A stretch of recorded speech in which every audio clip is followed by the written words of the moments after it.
Betul, betul Kak. Ini ada yang menulis begini ya. Si Rumiyun, dia berkata azab Allah itu sangat dahsyat. Benar. Azab Allah itu sangat dahsyat, makanya kami percaya kepada Yesus supaya tidak kena azab tersebut.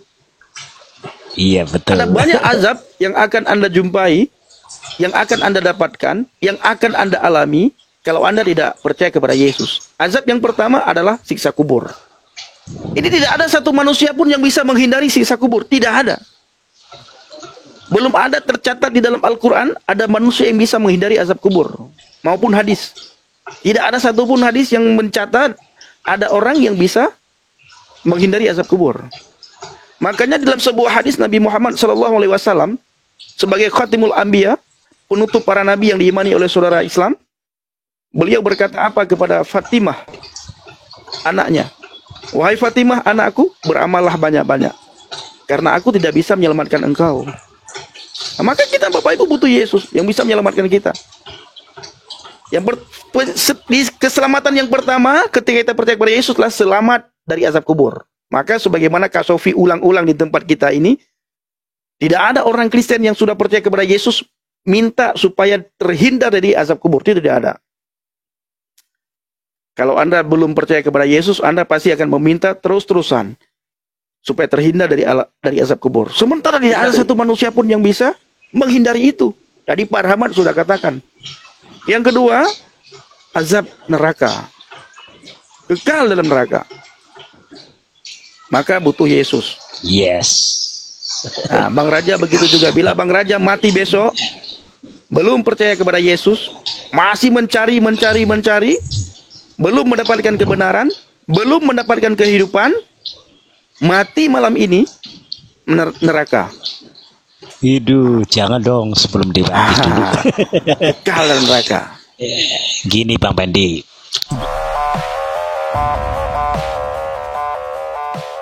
Tidak ada satupun yang berani berkata, akulah jalan dan kebenaran dan hidup.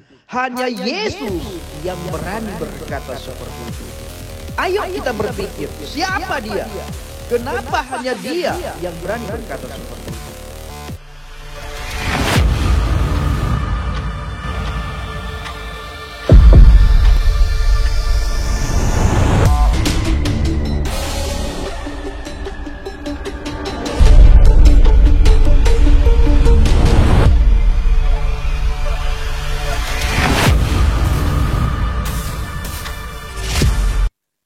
Bapak Ibu jangan hiraukan ya, jangan balas komentar yang negatif ya, khususnya dari ujung Sumatera. Ini orang-orang ujung Sumatera sudah hadir lagi Bapak Ibu. Mereka bilang kafir ya, nama-nama binatang disebutkan. Kita biarkan saja Bapak Ibu ya, memang agama mereka itu menyuruh untuk menghina, mengolok-ngolok orang yang tidak seiman, apalagi orang yang sudah pindah agama. Kita tidak boleh mengolok-ngolok orang yang tidak seiman dengan kita ya. Biarkan mereka mengolok, mereka mengatakan kita kafir, memang itu tertulis dalam kitab mereka. Ya, tertulis di kitab mereka. Tetapi di dalam sebuah hadis dikatakan man kafara kafirun. Siapa saja yang mengkafirkan orang, maka orang itulah yang kafir. Kalau kita Bapak Ibu kembali saja ke Alkitab. Kata Alkitab, kita mengenal mereka dari buahnya dan kita dikenal dari buahnya.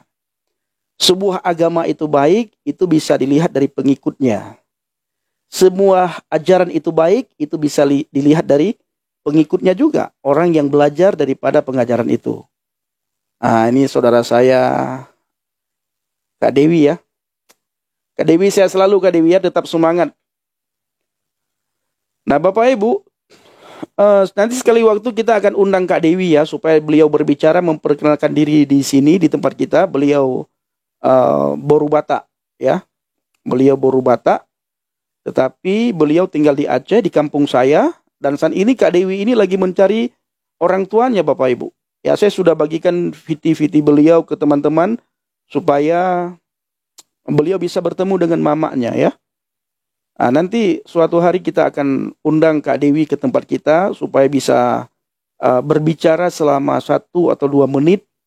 Dan kita akan minta tolong kepada saudara-saudara kita orang Batak yang ada di Medan untuk mencari orang tua daripada Kak Dewi ya. Mungkin 2 malam lagi. Kak Dewi nanti 2 malam lagi naik ya. Kak Dewi semangat selalu. Saya sudah kirimkan video Kak Dewi ke kawan-kawan yang ada di Medan. Mereka lagi mencari juga. Doakan supaya ketemu Mama ya. Kita doakan Kak Dewi ya. Saya tidak tahu bulan kapan. Nanti saya kasih tahu sama Bang Samsul. Nanti Bang Samsul yang akan hubungi Kak Dewi supaya bisa masuk ketika saya live. Nanti Kak Dewi bicara di sini. Nah, Bapak Ibu, kita doakan ya supaya Kak Dewi bisa bertemu dengan mamanya. Oke, teman-teman, Bang Nabirong kemana ya? Suruh naik Bang Nabirong dulu. Sudah lama nggak ada kabar sama Bang Nabirong. Kapan makan B2 lagi host? Jangan makan B2. Oh, ini dia. Kita undang dulu Bang Nabirong. Tadi ada kakak siapa tadi? Ya, Kaulan ya. Kaulan yang mau ketemu sama saya di Lampung nanti, minta tolong DM Bang Nabirong ya. Kita ketemu nanti. Halo Bang. Shalom. Shalom Abang. Shalom. Waduh, lama nih nggak live nih.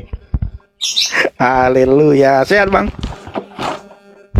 Sehat. Ini ada yang komentar nih. Gini amat cari makan. Cari makan apanya coba? Gini amat cari makan. Kita mah malah buang duit. Dia nggak tahu pada buang duit ya. Nggak tahu Tuhan dia. itu buang-buang duit, bukan cari koin. Maki-maki agama orang buat cari koin. Sorry. Iya. Kami live itu bukan untuk mencaci maki agama kalian. Kami live itu yang pertama sekali untuk menguatkan anak-anak Tuhan, menguatkan orang Kristen. Yang kedua, untuk menarik kembali orang-orang yang sudah lari dari hadapan Tuhan. Mereka bisa kembali kepada Tuhan. Puji Tuhan Bapak Ibu, kemarin waktu saya di Jayapura, ada satu keluarga selama lebih kurang beberapa hari saya layani.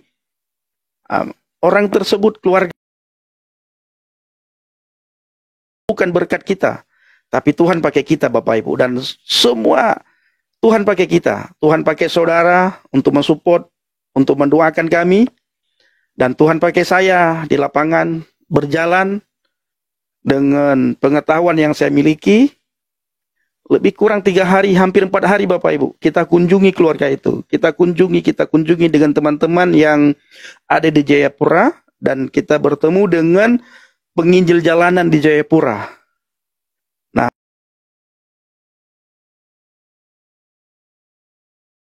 Iya, puji Tuhan Bang. Saya juga mendapatkan kabar ya.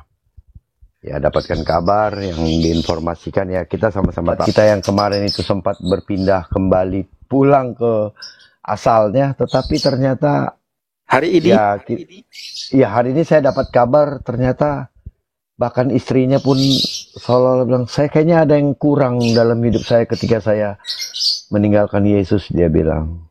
Mungkin kita tahu ya sekitar 3-4 bulan lah Bang ya. Iya. Kurang lebih ya.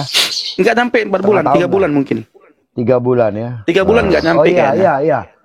3 bulan nggak nyampe karena tadi rencananya Juni kan saya udah kasih dia tiket seminar ya kemarin itu ya, Juni harusnya ya. Iya. Sampai sekarang Agustus, Juni, Juli, Agustus 3 bulan ini Bang. 3 bulan, bulan kurang ya? lebih 3 bulan. Iya, kurang lebih. Iya, benar. Kurang lebih 3 bulan. Iya, kurang lebih 3 bulan. Saya hari ini ya sukacita. Jika itu benar dia kembali dan terakhir kali dia mau kembali kepada Kristus saja karena dia sudah coba balik ke sana ternyata dia tidak menemukan apa-apa dan dia merasa ada yang hilang. Bahkan istrinya pun menyatakan seperti itu. Akhirnya dia mohon maaf kepada orang tuanya dan orang lain yang ada sangkut pautnya sama dia. Dia kembali percaya kepada Yesus Kristus. Amin. Apapun yang dia lakukan, saya tidak peduli, tetapi saya bersyukur kalau masih ada orang yang mau sadar terhadap itu dan dia bisa merasakan perbedaannya. Amin. Mungkin dia selama ini sempat dia Bang, suam-suam kupu barangkali Bang. Iya, jadi antara mau ditelan apa mau dimuntahin kan gitu kan. Betul. Nah itu gunanya adanya penguatan-penguatan yang Abang lakukan di tempat ini dan teman-teman apologet lainnya ya, hamba-hamba Tuhan lain menguatkan orang-orang yang suam-suam kuku, menguatkan orang yang sudah mulai goyah karena ketidak seriusannya dia untuk mengikut Tuhan itu. Nah, Betul. makanya ada Bang Pen juga terjun langsung ke daerah-daerah ya, dari ujung Sumatera sampai ujung Papua kemarin untuk menguatkan orang-orang yang suam-suam kuku. Mungkin dia bilang, saya anak Tuhan Yesus, iya karena dia lahir Kristen. Ya. Betul. Mungkin sekali-sekali atau beberapa kali ke gereja gitu ya, tetapi mungkin juga hanya ke gereja sebagai formalitas gitu. Dan kita mungkin pernah merasakan itu. Saya sebagai seorang Kristen sejak lahir pernah merasakan itu. Ke gereja itu hanya ya karena kita orang Kristen aja gitu. Tetapi itu yang membuat kita lemah dalam segi iman. Nah, di sini Bang Pendi sudah banyak pengalaman di jalan kemarin ketika di ujung Indonesia, ujung timur Indonesia, ternyata banyak orang-orang Kristen, anak-anak muda Kristen seperti yang diceritakan itu tidak pada posisi iman yang benar, tetapi hanya kepada keyakinan atau kepercayaan yang turun-temurun. Nah, ini yang butuh dikuatkan. Ini orang-orang yang butuh diajak untuk mengenal Kristus lebih dalam. Seperti itu saya rasa. Janganlah dulu kita mengatakan kita memberitakan Injil kepada orang yang tidak mengenal Yesus atau orang seberang daripada keyakinan kita. Tetapi mari kita kuatkan dulu basic kita. Teman-teman kita, saudara-saudara kita yang sudah percaya Yesus tetapi tidak kuat di dalamnya, itu yang perlu kita kuatkan. Saya rasa itu Bang Pendi. Silakan Bang. Saya sukacita mendengar kabar itu hari ini. Silakan. Iya. Sebagaimana Bang Nabirong bilang tadi ya, kita juga tidak mau peduli apapun motivasi orang tersebut. Yang penting orang itu sekarang sudah kembali kepada Kristus ya. Dan itu doa kita selama ini. Orang-orang yang sudah undur dari depan Tuhan, mereka bisa kembali kepada Tuhan. Bisa kembali ke jalan yang benar. Ya, hanya Yesus yang mengatakan dirinya adalah kebenaran. Nah, ketika orang-orang mencari jalan yang lurus, banyak orang yang masih meminta jalan-jalan yang lurus. Nah, Yesus sudah mengatakan kepada dunia, akulah jalan yang benar. Maka kita Bapak Ibu berjalan di jalan yang benar, yang sudah Tuhan tunjukkan melalui firman-Nya. Apapun kata orang tentang iman kita tetap berpegang teguh pada firman Tuhan. Karena firman Tuhan itu adalah pedoman bagi kita, pegangan kita. Dan firman Tuhan itu yang membawa kita ke jalan yang lebih baik. Ya, saya lama Bapak Ibu dalam agama saya yang lama itu, dan ternyata tidak bisa membawa saya kepada jalan kebenaran. Ketika saya bertemu dengan Yesus, Yesus mengubah saya. Nah, ketika saya bertemu dengan teman-teman saya, dengan sahabat saya, waktu saya pelayanan ke Aceh kemarin, saya ceritakan kepada teman-teman saya. Dan waktu saya pelayanan ke Jayapura kemarin, saya ceritakan sama orang-orang di Jayapura.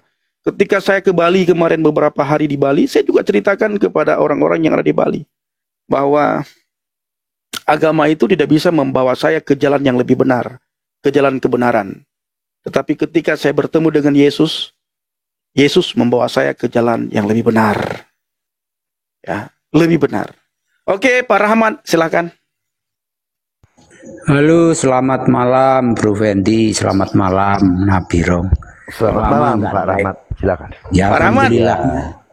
Alhamdulillah. Pak Rahmat sehat, sudah lama nggak nyapa Pak Rahmat.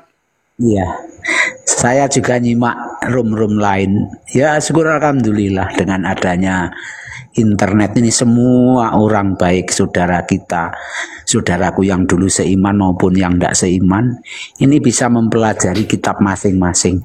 Dan satu hal saya pesankan, sebetulnya perdebatan ini juga bukan acuan yang paling benar. Lebih bagus kalau kita juga meng-cross check apa benar yang dikatakan dalam perdebatan ini. Ternyata juga saya tercerahkan. Karena apa? Akhirnya saya juga mempelajari iman saya sebelumnya. Saya pelajari. Kemudian juga iman yang baru saya ini juga saya pelajari. Oh, ternyata semua itu terjawab. Terjawabnya seperti apa? Saya tidak lagi khawatir dengan apa yang namanya siksa kubur, kemudian tentang pencucian di api neraka, dan mengapa manusia mati ini semua terjawab di dalam saya mengikuti perdebatan-perdebatan ini. Saya yakin Allah Maha Suci itu tidak mungkin mencabuti nyawa umatnya. Gambaran saya dulu seperti itu, sehingga kadang-kadang ada rasa ketakutan kalau orang tidak beribadah, kalau Allah murka mengasap umatnya, ini bisa menimbulkan kematian. Ternyata ada hal baru. Kematian itu bukan karena dicabut nyawa oleh Allah, tapi karena dampak dari dosa. Lebih masuk akal. Artinya nyambung gitu dengan akal logika saya. Sehingga saya ini memilih Allah yang Maha Pengasih, yang betul-betul real, pernah ada. Karena kalau saya membaca kitab sebelumnya itu, berarti Allah ini memang betul-betul pernah ada. Kalau kita baca kitab sebelumnya, bukan laisa kamislihi syai'un, ternyata real ada. Kalau pada buku kitab Taurat itu masih berupa firman Allah, kemudian di Zabur juga masih berupa firman Allah, tetapi karena dosa manusia menyelamatkan manusia, akhirnya nusul menjadi manusia, manusia sempurna. Amin. Itu kita bisa lihat di Amin. Salam Bang Tunggu Fendi. mencerahkan Bro Fendi. Salam Bang Raja. Sebentar Bang Raja ya. Saya yang lain juga begitu, mulai belajar sekarang. Memang ada ketakutan-ketakutan yang tak terjawab, sehingga kalau saya bertanya itu jawabannya masih ngambang. Tapi dengan mengikuti perdebatan, kita cross check dengan sumber kitab suci yang asli, itu semua itu terjawab. Jadi kematian, ketakutan itu sudah hilang sekarang. Itu saja. Saya sangat menunggu siaran Bro Fendi. Haleluya. Terima kasih Pak Rahmat. Ini sudah lama Pak Rahmat saya nggak live. Halo Pak Raja. Halo Bang Fendi. Apa kabar? Baik Bang Fendi. Aku selalu mengikuti Bang Fendi kok. Amin. Terima kasih. Ya, ini saya membaca typing Bang Raja, makanya saya undang Bang Raja naik ke atas. Oke, Iya, sebelumnya betul. saya mau nyapa. Halo Kak Sofi, sehat Kak? Shalom, sehat-sehat. Amin, puji Tuhan. Lama nggak siaran? Iya, kemarin ke Jayapura Kak. Saya lama di Jayapura selama lebih kurang 10 hari.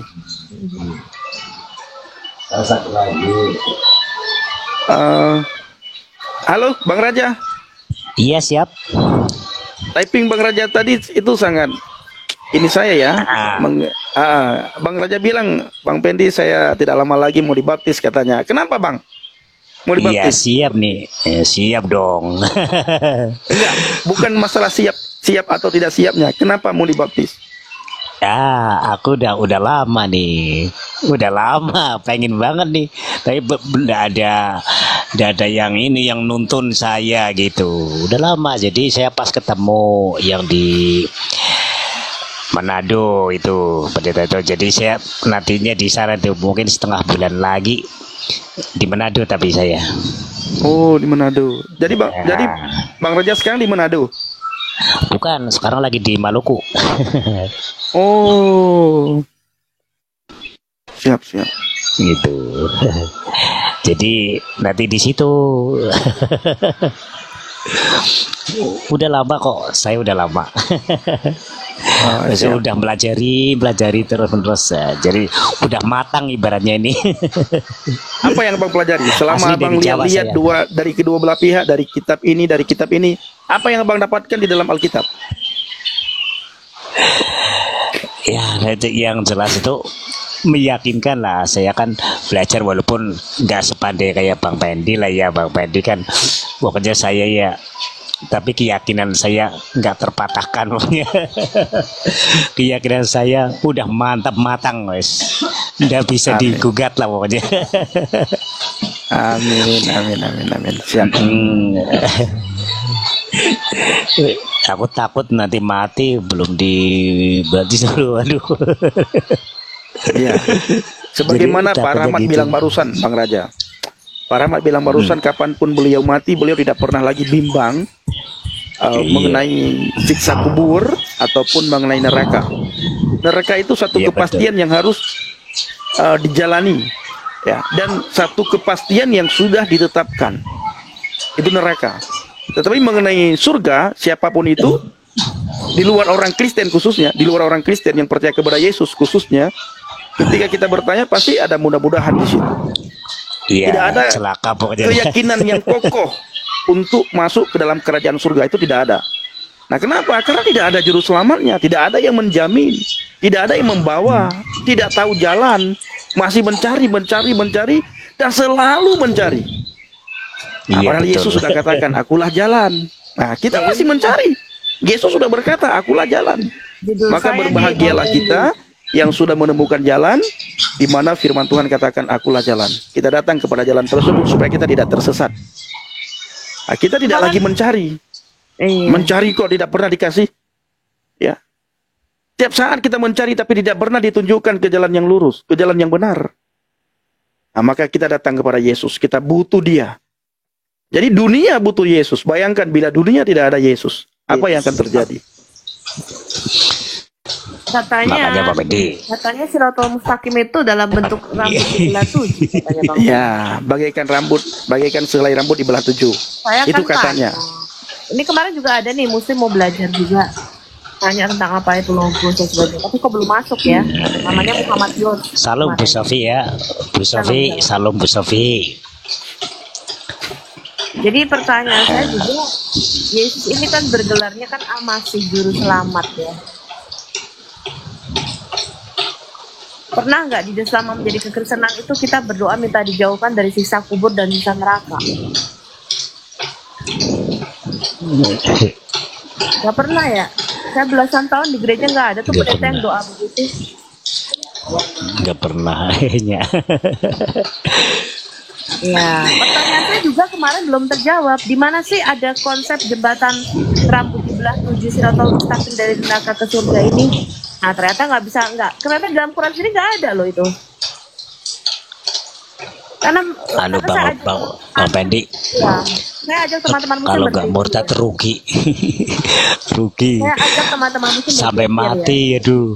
Ya, aku Jembatan. takut sampai mati. Ya, jembatan seperti rambut di belah 7 itu artinya kan mustahil sebenarnya. Itu kemustahilan. Artinya memang nggak mungkin dari neraka ke surga kayak nyebrang dari Mall CP ke Taman Anggrek, kan nggak mungkin. Mustahil tanpa juru selamat ya. Gitu teman-teman ya. Betul, betul Kak. Ini ada yang menulis begini ya. Si Rumiyun, dia berkata azab Allah itu sangat dahsyat. Benar. Azab Allah itu sangat dahsyat, makanya kami percaya kepada Yesus. Supaya tidak kena azab tersebut. Iya betul. Ada banyak azab yang akan Anda jumpai, yang akan Anda dapatkan, yang akan Anda alami kalau Anda tidak percaya kepada Yesus. Azab yang pertama adalah siksa kubur.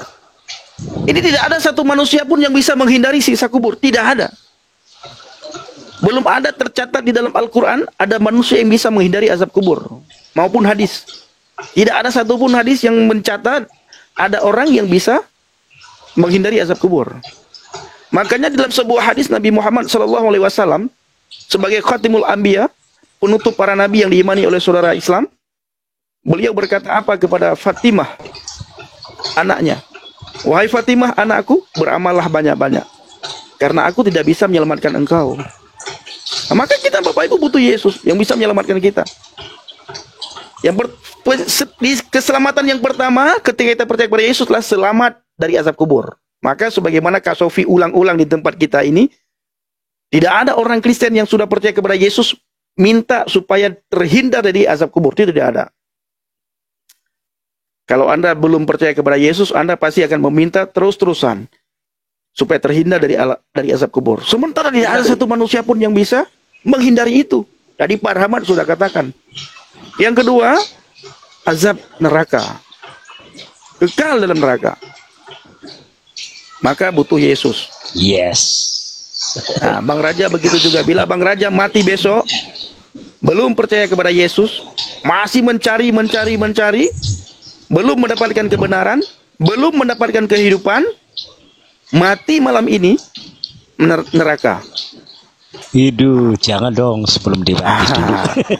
Kekal dalam neraka. Gini Bang Pendi, kalau Dikit dulu kan dulu, dipercayain ya. Oke, sebentar Bang Raja. Kita dengar Pak Rahmat sebentar. Kita dulu kalau mati itu kan hal yang menakutkan kan. Kan jawabannya ini yang menyebabkan mati ini siapa? Kan Allah dengan mengutus malaikat kan. Sehingga malaikat itu yang mencabut nyawa. Kan begitu. Nah sekarang yang menjadi pertanyaan kan, kalau memang Allah Maha Pengasih, mengapa harus mencabut nyawa umatnya? Masa kita ini manusia diciptakan hanya untuk dicabut nyawanya? Kan begitu. Jadi hal-hal yang menakutkan, kadang-kadang kematian ini menjadi bayang-bayang yang nggak ada jawabannya. Iya betul. Sehingga kita ini kadang-kadang mengalami suatu halusinasi, nanti kalau dosanya banyak, mencabutnya nyawa kan sulit. Ternyata di ajaran sebelumnya tidak ada yang seperti itu.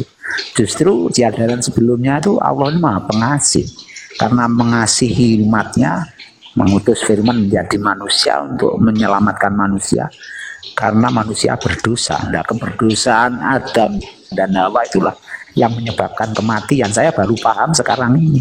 Dulu-dulu jawaban seperti itu ya tidak ada jawabannya. Sesuatu yang hidup akan mati, kan begitu. Coba tanya aja saudara kita yang dulu itu, mengapa kita mati? Jawabannya kan sesuatu yang hidup akan mati. Padahal tidak seperti itu kalau kita menurut hukum kitab suci yang tertua Torah. Manusia mati karena dosa Adam dan Hawa. Maka perlulah namanya penyelamatan, menghubungkan kembali penebus. Ya.